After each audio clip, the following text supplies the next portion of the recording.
नमस्कार दोस्तों, हिंदी मार्गदर्शन चैनल में आपका स्वागत करता हूं। मैं ब्रिजेश पाठक। आज का टॉपिक है हमारा उत्पत्ति के आधार पर शब्द। उत्पत्ति के आधार पर कल हमने शब्दों के बारे में पढ़ा, शब्द की परिभाषा पढ़ा, शब्द के बारे में पढ़ा कि अभिव्यक्ति का माध्यम ही शब्द होता है या सार्थक शब्दों का। तो आज हम पढ़ेंगे उसके उत्पत्ति के आधार पर शब्द कितने हैं। तत्सम शब्द पहला है, दूसरा है तद्भव शब्द, तीसरा देशज शब्द, चौथा विदेशज शब्द और पांचवा है आपका संकर शब्द।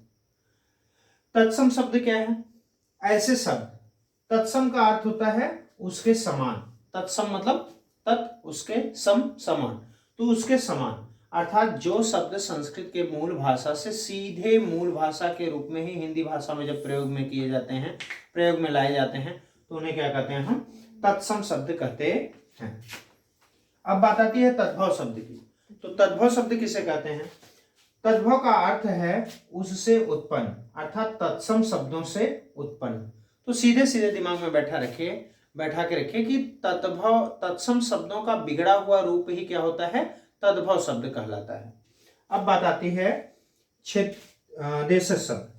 देशज शब्द की बात हम करें तो देशज शब्द क्षेत्रीय बोलियों के प्रभाव के कारण हिंदी भाषा में प्रयुक्त किए जाने वाले कुछ शब्द होते हैं जो कि क्षेत्रीय बोलियों के प्रभाव के कारण हिंदी भाषा में प्रयोग में लाए जाते हैं। उन्हें क्या कहते हैं? हम देशज शब्द कहते हैं। अब बात आती है विदेशज शब्द की। तो विदेशज शब्द बेटा हिंदी में अनेक विदेशी शब्दों का भी प्रयोग किया जाता है जो अन्य अन्य भाषाओं से प्रयोग में लाए जाते हैं। उर्दू भाषा के शब्द होते हैं, फारसी भाषा के शब्द होते हैं, अंग्रेजी भाषा के शब्द होते हैं, है ना। तो इस तरीके से अनेक भाषाओं के शब्दों का प्रयोग हिंदी भाषा में किया जाता है। इन्हें आगत शब्द के नाम से भी जाना जाता है, क्योंकि आए हुए हैं अन्य भाषाओं से आए हुए हैं, इसलिए इन्हें आगत शब्दों के नाम से भी जानते हैं। अब बात आती है संकर शब्दों की। तो संकर शब्द वे शब्द होते हैं जो दो भाषाओं का मिश्रित रूप होते हैं। एक शब्द आपका एक भाषा से और एक शब्द युग्म मिला करके एक शब्द बन जाता है। तो दोनों युग्मों को, तो अलग अलग भाषाओं के दो शब्दों को मिला करके एक शब्द जब बनाया जाता है तो वहां पर क्या होता है? संकर शब्द कहलाता है। अब हम बात करें कुछ उदाहरणों की। जैसे तत्सम शब्द में दुग्ध, वही तद्भव मतलब उससे बना हुआ तो हो जाता है दूध। देशज शब्द थैला, ये नहीं कि यही शब्द बन रहा है, देशज शब्द में थैला शब्द प्रयोग में कर दिए। विदेशज शब्द में कंप्यूटर, पान पान अलग भाषा का शब्द और दान अलग भाषा का शब्द।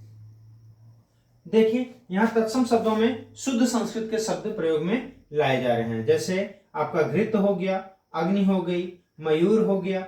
यही शब्द जब तद्भव भाषा में प्रयोग होता है तो तद्भव शब्दों के रूप में इसका हो जाता है दुग्ध का दूध हो जाता है, घृत का घी, आग का अग्नि का आग, तद्भव में मयूर का मोर हो जाता है।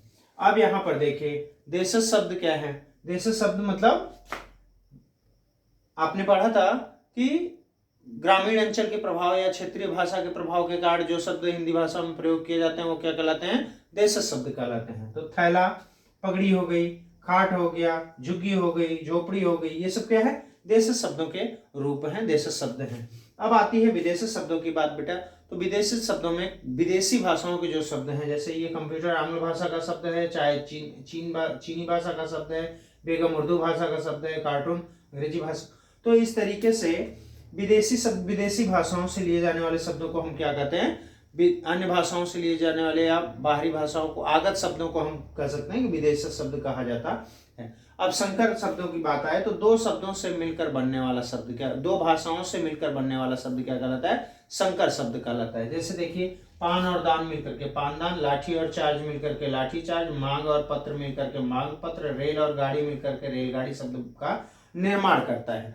तो यहाँ पर हमने तत्सम, तद्भव, देशज और विदेशज शब्दों की बात किया। अब आगे हम अन्य आधारों पर शब्दों का चयन। पहला आपका है प्रयोग के आधार पर, उत्पत्ति के आधार पर, रचना के आधार पर, अर्थ के आधार पर। जो हमने 4 आधारों पर पढ़ा था उसमें पहला आधार समाप्त हो गया है। अब दूसरे आधार की बारी आएगी। तब तक के लिए मेरे चैनल को लाइक, सब्सक्राइब और शेयर करते रहें। हमारा मार्गदर्शन भी होता रहे। धन्यवाद।